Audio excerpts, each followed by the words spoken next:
皆様、いかがお過ごしでしたか？一年で一番寒い季節になりました。手作りの暖炉にも火を灯しました。燃料は植物原料のバイオエタノールです。すすが出ないのがいいですね。ちょろちょろですが、火の揺らぎを見ていると安らぎますね。冷え込む夜には心と体が芯から温まるお食事を作りませんか？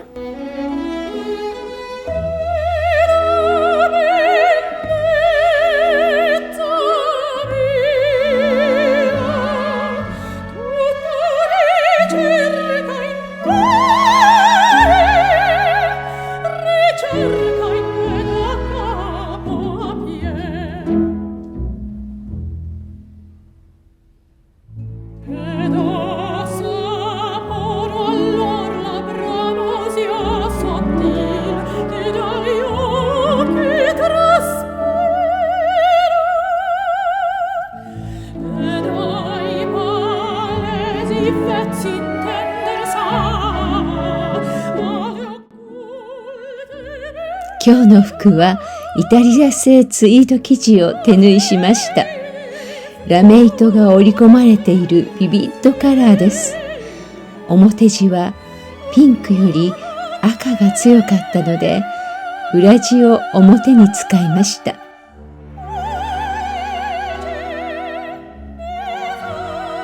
太い糸で暖かなのですが、粗めの織りなので縫っている間に生地の端がほどけてきて、どんどんサイズを縮小しなければなりませんでした。もうこれ以上は縮められないところまでほどけ、最後は生地のほつれ止め溶液を切り口の全部に塗って食い止めました。裏地は黒のシルクサテンですが、上着も黒を羽織ると落ち着きますね。さあ、それではあんこ作りから始めましょうか。練り切り用のこしあんを作ります。こんなに簡単な方法は他にはありませんわ。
こしあんができました。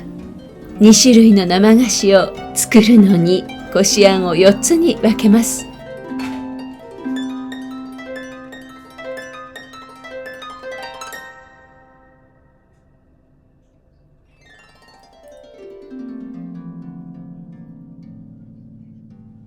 まずは外側の練り切り用の生地を作ります。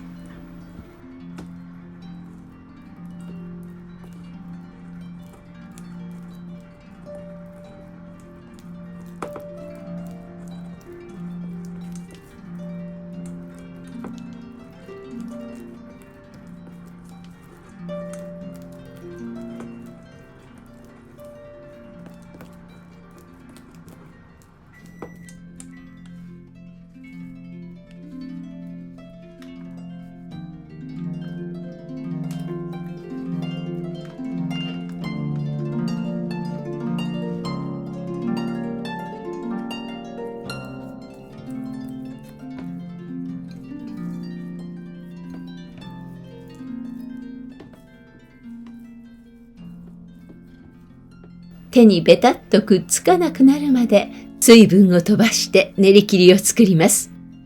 残り半分の白こしあんも同じ工程で練り切りを作ります。ラップに包んで冷蔵庫で2時間冷やします。中身のあんを作っていきます。まずは白味噌あんから。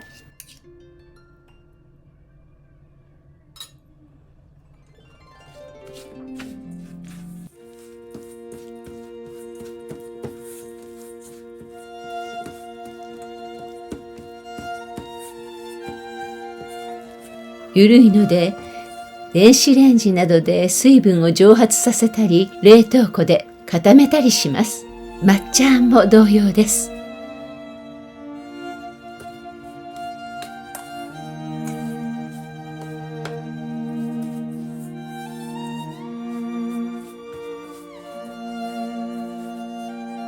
さあ、それでは共に冷やしておいた練り切りとあんを形成します。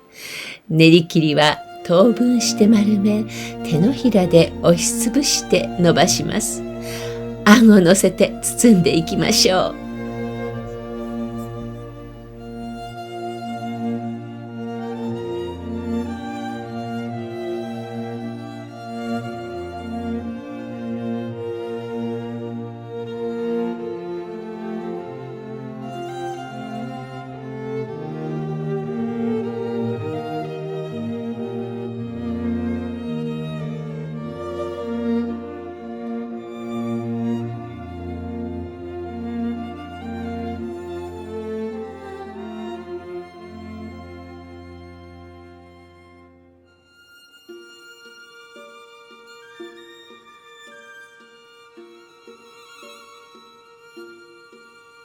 おしべを作ります。白い練り切りと茹でた黄身を指先で練り合わせ、こし器でこします。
さあ、お食事の準備が整いました。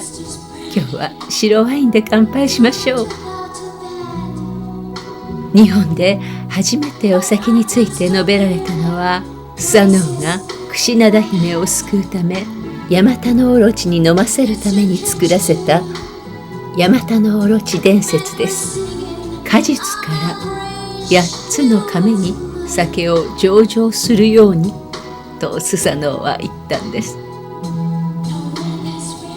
神代の時代、弥生中期末の紀元前20年頃にはまだ米のお酒は作られていなかったのですね。ところがこのスサノオは気性が激しく、食べ物の神大月姫を切り倒してしまうんです。スサノオにお食事をお出しするのに排泄物で賄うんですね。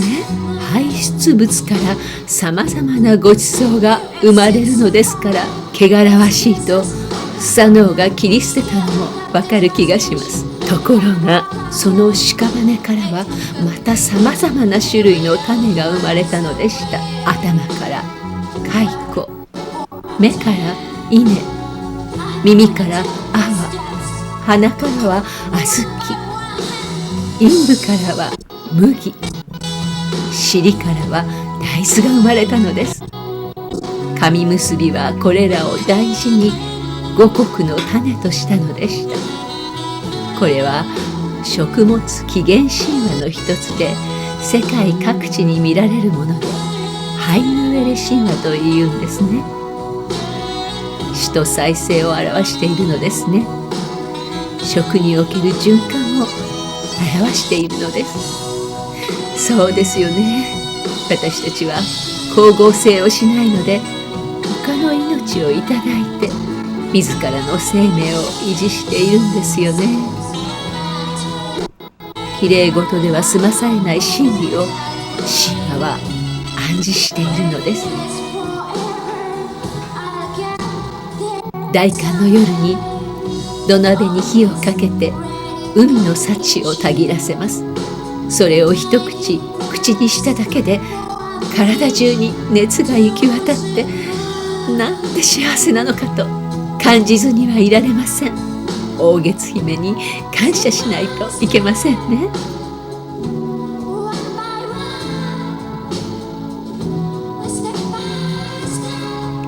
土鍋に残った汁でご飯と鏡開きの餅を入れた即席リゾットをいただいて締めます。400年近く前までは1月20日が国中の鏡開きでした。江戸時代三代将軍家光が慶安4年4月20日に亡くなったことから、月命日の20日を避けるようになりましたが、京都では今も正月の祝い納め20日正月に鏡開きをする家庭もあるそうです。私たちの暮らしは文化と伝統の上にあるのだけれど、普段はそのようなことに気づきもせずにやり過ごしています。たまに立ち止まって遥かな古代から未来にまで思いを馳せるのも趣があって喜ばしく感じられる大寒の講です。最後までご視聴くださいましてありがとうございました。また次回の YouTube でお目にかかりたいと思います。一年で一番寒い時期ですね。どうぞ風邪など召しませんよう暖かくしてお過ごしくださいね。